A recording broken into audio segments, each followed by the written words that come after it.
Histórias de amor costumam ser inspiradoras e geralmente terminam com um final feliz. Mas também existem contos românticos que podem terminar em tragédia, como é o caso da famosa história de Inês de Castro, a única rainha póstuma de Portugal. Nascida por volta do ano 1320 na Galícia e batizada com o nome de Inês Pérez de Castro e Valadares, ela era filha legítima do nobre galego Pedro Fernandes de Castro e de uma nobre portuguesa chamada Andonça Soares de Valadares. Inês de Castro era descendente de linhagens nobres portuguesas e galegas, bem como ilegitimamente da Casa Real Castelhana da Espanha. Como muitas outras nobres, Inês acabou por ser dama de companhia da rainha, que neste caso era a infanta Constança Manuel de Vilhena, noiva de Dom Pedro I de Portugal, filho e herdeiro do rei Dom Afonso IV. Inês tinha por volta de 15 anos de idade quando chegou a Portugal e foi integrada na comitiva da rainha Constança em 1340. A bela jovem Inês imediatamente atraiu a atenção de Dom Pedro, que logo estava perdidamente apaixonado. No entanto, Dom Pedro estava casado com a rainha Constança e jamais poderia assumir a relação com uma de suas damas de companhia. Como acontecia com a maioria dos casamentos da realeza, Dom Pedro e Constança casaram-se por interesses políticos e não por amor.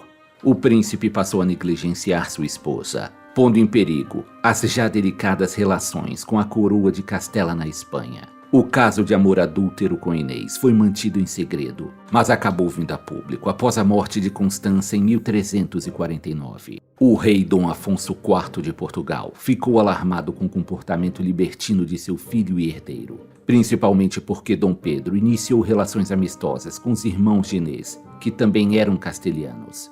Dom Afonso temia pela independência de seu país após sua própria morte e advertiu seu filho repetidas vezes para romper relações com Inês, mas não obteve sucesso em aplacar este romance.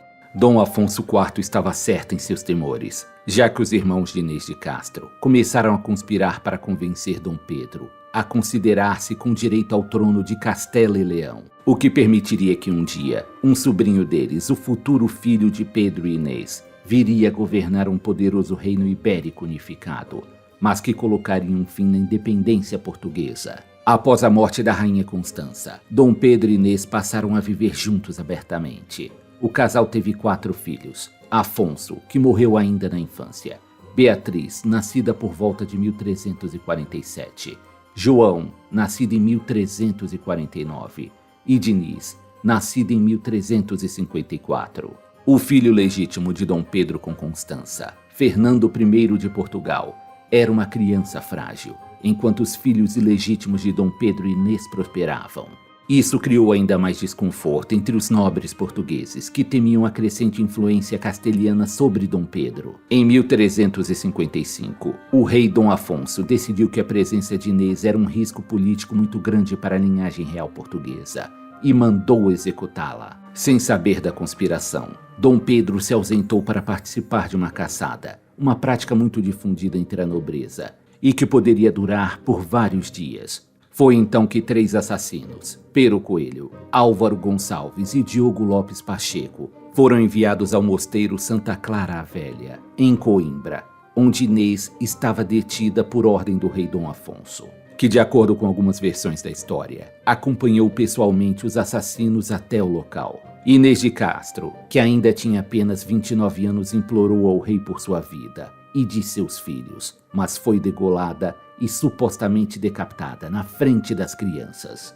Ela foi enterrada na cidade de Coimbra. Quando Dom Pedro soube disso, jurou vingança e, aliado aos irmãos de Inês, liderou uma revolta contra o próprio pai, dando início a uma guerra civil em Portugal. Quando Dom Pedro então assumiu a coroa após a morte de Dom Afonso em 1357, ele rastreou os assassinos de Inês e conseguiu capturar 2 deles em 1361.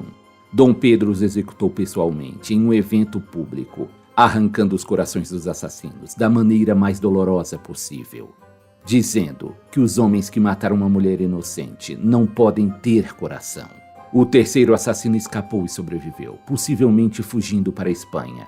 Corria o boato de que ele não havia participado de fato do assassinato e até tentou dissuadir seus companheiros de seus intentos. Dom Pedro declarou que ele e Inês haviam se casado secretamente, tornando-a sua legítima esposa e rainha. Dom Pedro mandou construir grandes túmulos de mármore para ambos, no mosteiro de Alcobaça.